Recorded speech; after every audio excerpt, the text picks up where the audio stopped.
Hi everyone, welcome to ELI, the place where you get your daily dose of inspiration for entrepreneurship. And today we have with us Mr. Rupesh Jain, who is the founder of Candere, which is an online jewelry shopping platform. Hi Rupesh, welcome to ELI. Hey, thank you so much, Priya, for inviting on this beautiful platform. Thank you so much. I would request you to introduce yourself to our audience, please. Sure. Hey, hi everyone. I'm Rupesh Jain, founder and CEO at Candere. Uh, the Candere started in 2013, and from 2013 to 2021, and now in 22, it's a beautiful journey that we have gone on, and we have grown from almost two people team to now 250 people team, and growing more. It's been a good journey. Definitely a lot of ups and downs, but it was really a fun journey throughout the entrepreneurial career that I had at Candere, and we are still enjoying it. I come with an IT background where I have done engineering from Mumbai. I have worked with L&T Infotech, and then worked in states and implemented a couple of ERP projects there. Came back to India. I have my own family business of jewelry. So then I went back to retail showroom and understood the entire retail business in a proper way. Since technology was always the passion and jewelry was our family business, thought of connecting both the ideas properly, and that is where Candere came into existence. And from there, since your passion and your job both are same, I think you can give your 200% to that particular job. So Absolutely. that's a small introduction about myself. So Candere is an online jewelry platform, and recently in 2017, 3 years back, we have got associated with one of the largest offline player, which is Kalyan Jewelers, and both the players are working together, and we are on a mission on giving a beautiful omni-channel experience to our consumers, which is offline plus online. Okay. Tell us a bit more about Candier in terms of what is the scale of operation, how many customer do we cater to right now, how many users come to the platform, and any other metrics you would like to share. Sure. So e-commerce, we all know that it is data-driven part, and we all are so much into data now that every single thing we start tracking about our customers and users. So technically, we have approximately 2 million users every month coming on the website. Out of these 2 million customers, approximately we get 5,000 to 6,000 orders that we get. So we are catering to approximately 75,000 to 1 lakh orders yearly. Our ATV, average ticket value, is standing somewhere between 28 to 32,000. And repeat customers are also coming continuously on the website, and repeat ratio is somewhere between 40 to 50%. Okay. So for us, retention metrics is also very critical. So we keep tracking our retention ratio, our repeat ratio on the website, and that's where we want to really grow our user base more and more, so that we can have loyal customers in our funnel. Okay. Speaking of funnel, I think your top of the funnel, which is the number of user visiting platform, it's quite huge. Can you tell us what works really well for you so that you can acquire so many users per month basis? Sure. So for us, the top of the funnel, the best thing is definitely we all know is Google, because that's an intent based user who comes on the platform. Mhm. Other than Google, the second biggest platform is Facebook for us, where a lot of people look at your videos or your post, and then they come to your website. And there are other retargeting and display mechanisms that we do, but the conversion rate or the click through rate on the display is far less than Google and Facebook. So the top of the funnel, majorly it is Google, Facebook, YouTube, and then there are other mediums in the middle of the funnel and bottom of the funnel. Okay. Uh, since you receive so many users to your website, but only about 5,000 or 6,000 orders you receive on it. monthly basis. Can you tell us what are the why so many consumers do not end up buying from an online setup, or in other words, is there a hesitation in customers' mind to buy jewelry from online? So definitely there is some resistance in the mind of the consumers, because jewelry being a high ticket value and there is a lot of emotion and trust involved, definitely it takes more time for the users to get converted. But with every year passing, we have seen our conversion rate growing continuously, and even the average ticket value, we started at 20,000, it is at 30,000, which is a 50% jump. We started at a conversion rate of almost 0.15, and now it is at 0.3, which is again double of what we were doing. So I think market is getting matured. In the states, this conversion rate has reached to almost 2%. I'm very sure it is just a matter of time now, and a lot of new conversions will start happening, because the education is also going up, the trust is going up, the transparency is coming in the market more and more. Certification is helping the users. We getting associated with Kalyan Jewelers, and showing that trust is the most critical factor that the brand is following. So I think these are the important factors which we are seeing in our business, where users are getting more and more comfortable. Even we have launched virtual try on, which is people can try and test jewelry at home. So all of these tech solutions which are solving the problem of the market are also helping us in improving the conversions. Second point to this is, yes, the conversions in the offline industry is very high, because your traffic in the offline industry also is very small, because a local store in Mumbai may get approximately 50 to 100 footfalls on a daily basis. Vis-a-vis, on our platform, we have somewhere between 75,000 to 1 lakh users on daily basis. So that's a huge number. And people are discovering you through organic channels also. So we have huge number of customers coming organically, directly searching about Candere, or going to Google and searching for diamond rings and gold chains and other keywords. So the traffic is high. Definitely, conversion remains lower than the offline industry, but it is continuously improving. And the last leg to it, even if you are going offline, your research is happening online. So you are doing all your research first year in the online space, and then you understand which is the best offline player that you want to go, where you will get your design and your price point both, and then you go to that nearest store also.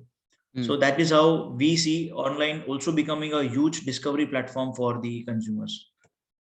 okay. Would love to know how the whole journey started. When did you think of starting Candere, and what were the initial series of steps you took to start this venture? So we started actually thinking and conceptualizing right in 2012, and from 2012 to 2013 was our ideation phase, our brainstorming phase, where we were thinking a lot about how to set up the business and then really scale the idea.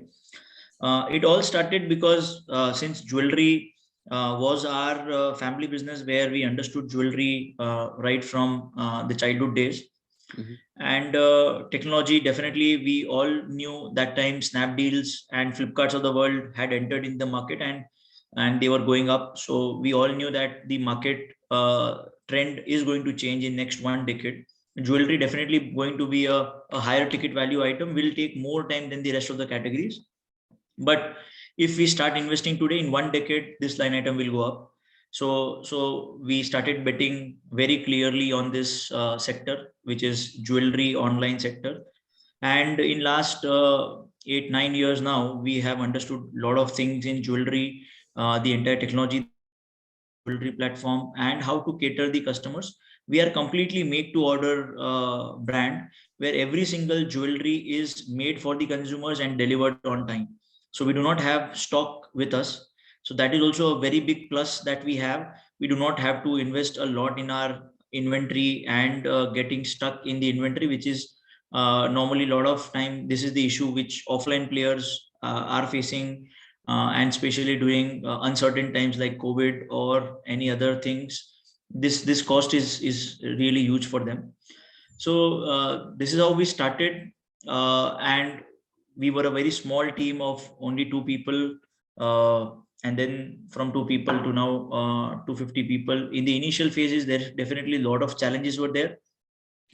The first challenge was to get the entire website into place. Mhm. So once the website was there, then the second challenge started kicking in. How do we get the products on the website? So that was the second biggest challenge, because without products we cannot do anything now.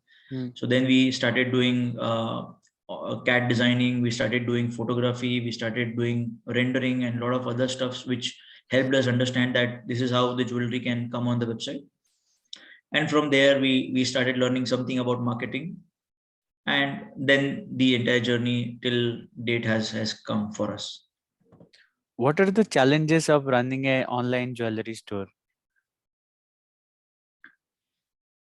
Uh, Store, I think it is not only about online jewelry store. I think these are the common challenges which all the businesses face, let it be online or offline, right from uh, getting the right talent on board to having the right kind of tech stack with your company, and then having right kind of marketing money pumped in so that you get maximum out of it. Mhm. I think these are the major levers that we work on, right talent, right tech, and right marketing power, so that we can get the maximum out of it.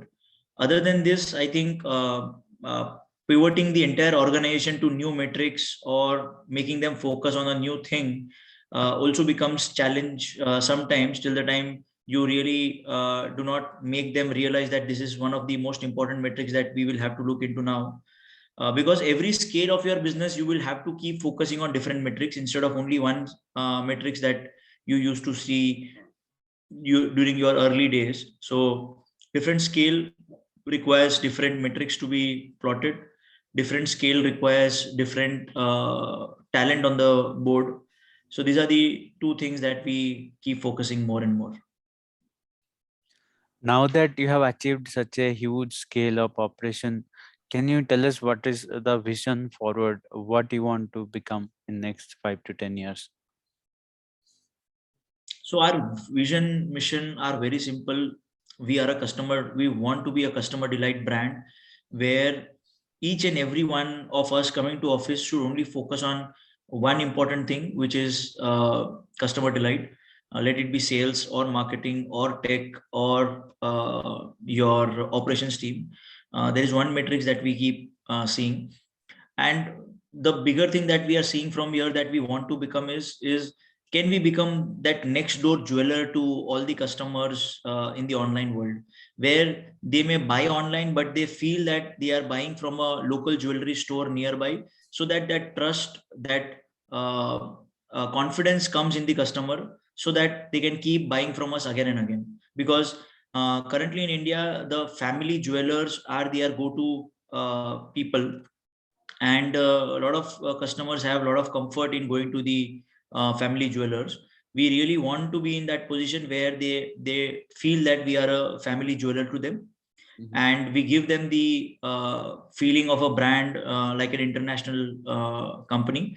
So it has to be, we have to think globally but act so locally that every customer feels that this is the go-to brand, and they can come and buy from us. So that's the bigger thing that we want to achieve in our journey. Definitely we want to also go to the offline world and open few offline stores and understand the entire omni-channel experience. We also have touch points currently in the Kalyan Jewelers, where customer can go there and collect the jewelry from there. So we intend to have the bigger omni-channel experience kind of vision in next 3 to 5 years. Okay. Uh, you spoke about your customer retention rate. I think the figures you mentioned are quite amazing for a platform. Even offline jewelry stores do not have that kind of customer retention rate. So, can you tell us what are the different steps that you take to ensure that uh, almost half of your customers come back to your platform for a repeat purchase? So the steps are very easy, Priya. we want to treat every single customer as a special customer. Even if you buy a nose pin or a diamond necklace, it remains the importance remains the same for the customer. And we have so tightly integrated our marketing automation that right from you placing the order till the time you get the delivery, and after you get the delivery, we keep engaging the customer with different touch points, right from their manufacturing status, certification status, their, if there is any returns or exchange, that status. So customer feels as if he is live in touch with us, and he doesn't want to keep calling us, or he wants to keep querying us on different platforms. So that is where we want to focus completely on customer service. Once you have bought, then it is our duty, we are duty bound to serve you in time and the best product that we want to serve you. Second thing is, after buying also, we are very clearly there is a clear metrics in the business where we want to get your reviews now. So almost our review rate is standing at 65-70%. So out of 100 customers buying from us, 70 people are reviewing us. So this number is also something which we keep focusing, and it is there in our weekly metrics. So once we get the feedback from the consumers, then if at all there is a positive feedback, it is okay. If it is a negative feedback or neutral feedback, the teams will start working on it. So it is so tightly integrated that customer becomes the king for us. And from the customer's voice, we start taking actions in our different divisions. And that is how we are able to maintain our repeat ratio on a higher side. And we want to keep pushing it slightly more and more over a period of year.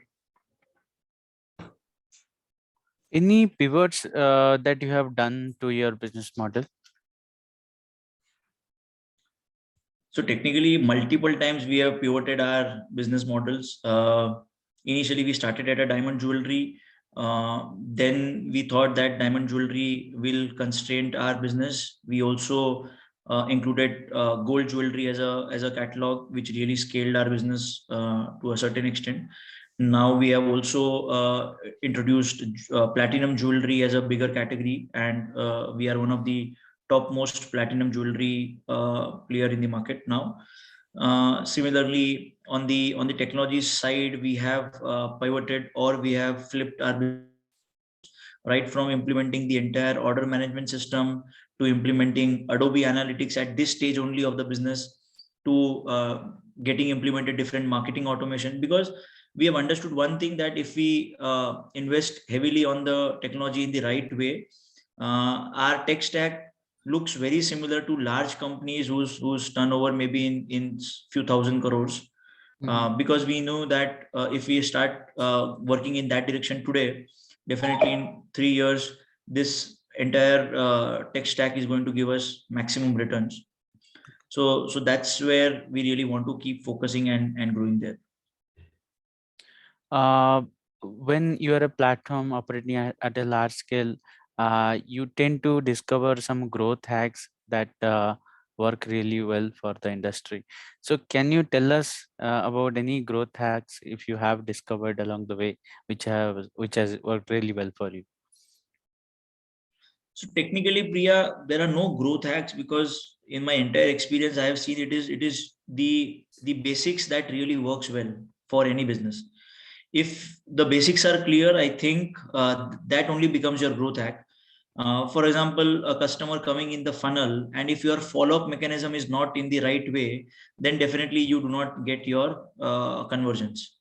So having a tighter funnel for follow-up is very critical for any business. We have seen that in lending business, in credit card business, in insurance business, and we have tried replicating the same type of model at Candere, where once you become once you come at a particular stage of the lead, then you become an opportunity for the business.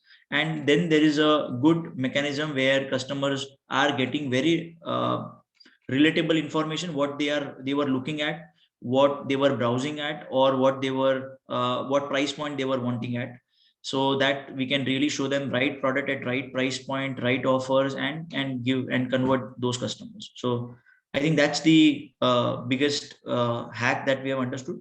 Second hack is, we have divided our entire customer base into three funnel, which is pre-purchase, post-purchase, and post-delivery. Normally, I have seen businesses with only two funnels, which is pre-purchase and post-purchase. Since we are a make-to-order brand where we take 10 days for delivery, we have specially crafted a journey for post-delivery also. So in post-delivery, we have that retention metrics coming into picture, the reviews coming into picture, referrals coming into picture, and that also gives us considerable amount of business again. Okay. As an entrepreneur, you are expected to stay energetic and you should have that drive to run the show. But sometimes, as human beings, you tend to lose focus, or you may feel like you are not in the game. So, how do you manage situations where you lose focus? So multiple times such situations have already come in my life, and it will definitely come in everyone's life, no matter what you do. But I think fitness is where you need to keep focusing more and more. If your body and your mental state is good, I think you can then fight those experiences and you can come out of it very fast. Anything that has happened in business, we should be in a position to come out of that maximum in 48 to 72 hours, because you need to run your show again. So I make it a point that I start my day with good physical workouts and meditation and yoga, so that it really helps my mental as well as physical health. After that, I really believe a lot in spiritual part, so I have daily visits to temple, and after that I start my office work, so that once you are mentally, physically and spiritually okay, then you can be 100% giving your energy to your business. And in the evening, when you are back to your family, you have to give that entire time to your family. So this is how I want to tell all the people on this show that you need to have all your four metrics properly in place: your health, your mental health, your spiritual health, and your family, so that it will give you more energy in your business and you can keep growing there continuously. How do you manage your time? How does the calendar on a typical day look like for you? So calendars are well managed. We have learned hard way how to manage our calendars, because we have multiple meetings, multiple discussions, new ideas coming inside, new hiring happening, and your time gets pulled. So now at Candere, everyone knows that before even talking or setting up a meeting, we need to book the calendar, and if the calendar is already blocked, then let's put a new time to it, so that we know that we are going to talk at 6 o'clock on Monday, then it is 6 o'clock on Monday, instead of just worrying about that and not parking it in your calendar. Really makes a lot of problem in your entire day-to-day planning. So at Candere, we are very clear that anyone can do whatever work they want, but just make sure that everyone is blocking calendars of each other. Okay. As entrepreneurs, you also fail in some areas. Can you tell us about some of the failures that you have gone through as an entrepreneur? So as an entrepreneur, I think our passing percentages are very less, to be very frank, and maximum things in our life are failures only. Mhm. And at Candere, that is also the clear culture. We have a culture of failure and experimentation, and everyone needs to experiment and keep failing, because I think out of your 100 failures, your passing percentage will only be one. We all know that. So we always encourage the failure part at Candere, and people know that failing is normal at Candere. So no one has to shy away from that particular part. So my failures in the business, definitely in the early part of the business, since you started the business, you had no money. Maximum time your focus is always on bringing business to the company, and not focusing too much on the brand building side. So you just focus that how do you get maximum business and money in your business, so that you can keep working on your idea properly. Similarly, when you keep scaling and you start hiring, you always keep thinking that how can you keep your people cost at a reasonable rate, so that it doesn't impact your since you are not a funded player from the market, you need to keep your entire cash flow managed in the right way. Mhm. So you try to hire talent, but sometimes you need to compromise on talent because you did not had that pocket that time. So that was also a learning very clearly, because maybe you may hire three people, but if you do not have a passionate person on that particular role, that impacts your entire business in such a way that maybe if you may save few thousands on that particular role, but it impacts in crores or lakhs. I don't know what is the number. So in my early career, we really understood that particular part also.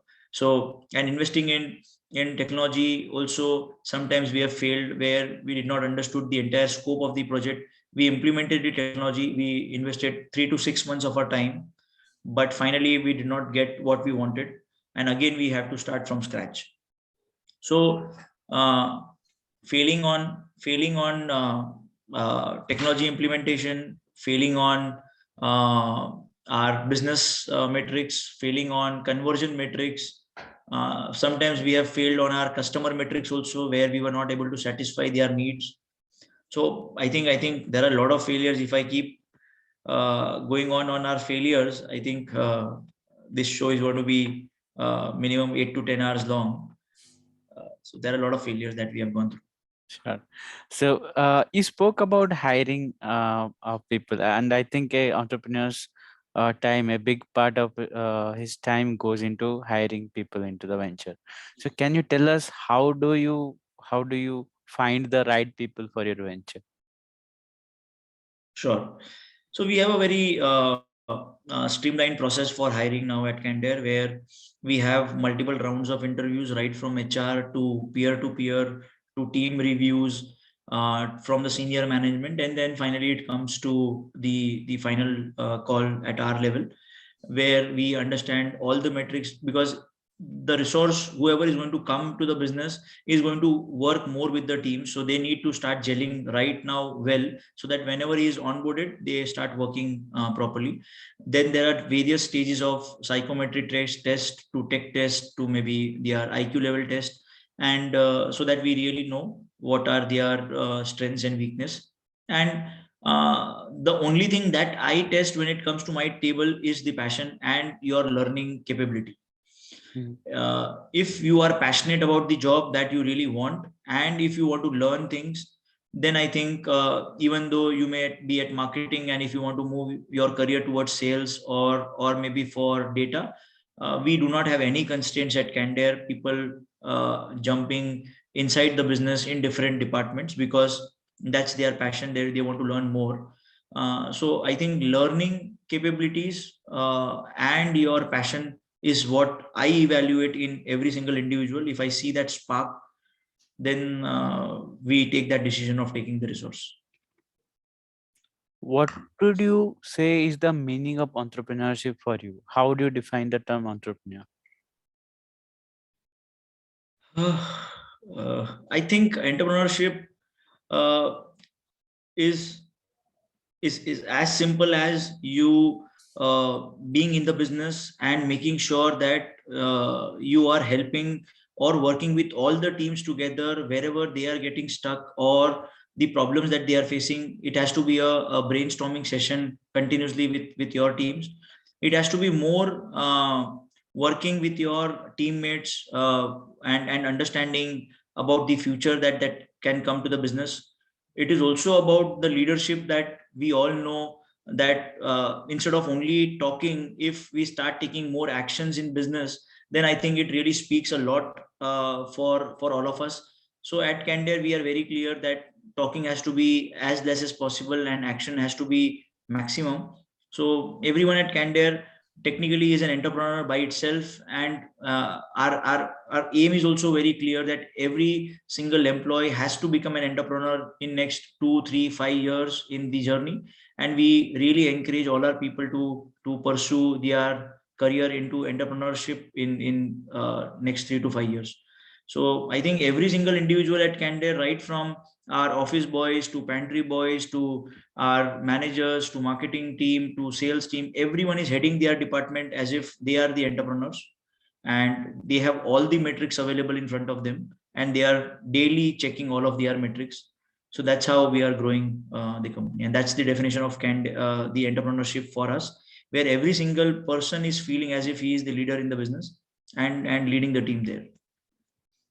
My final question for you. what are the different lessons, especially the interesting lessons that you have learned as an entrepreneur, which we can take away and apply to our ventures? I think there are three most important lessons that I have learned in my careers. One is hire the best talent that you want on the table, so that you will require less people, your energies will be wasted less. Second thing is be more grounded, be more humble, and make sure that whatever stage your business is, we are always talking to our people and making sure that all the people in the business are happy. And the third thing in the business that I have kept learning is you have to keep yourself learning continuously inside business, so that again you can keep sharing your knowledge with your teams and learn from them also on daily basis. So learning definitely is going to be a key part in my entire career in my life. So these are the three most important things that I keep focusing and ask our people also to keep focusing. Well, on this note, I think we have come to the end of this discussion. Thanks for your time, Rupesh, and our best wishes for Candere. Thank you so much, Priya. It was really nice talking to you.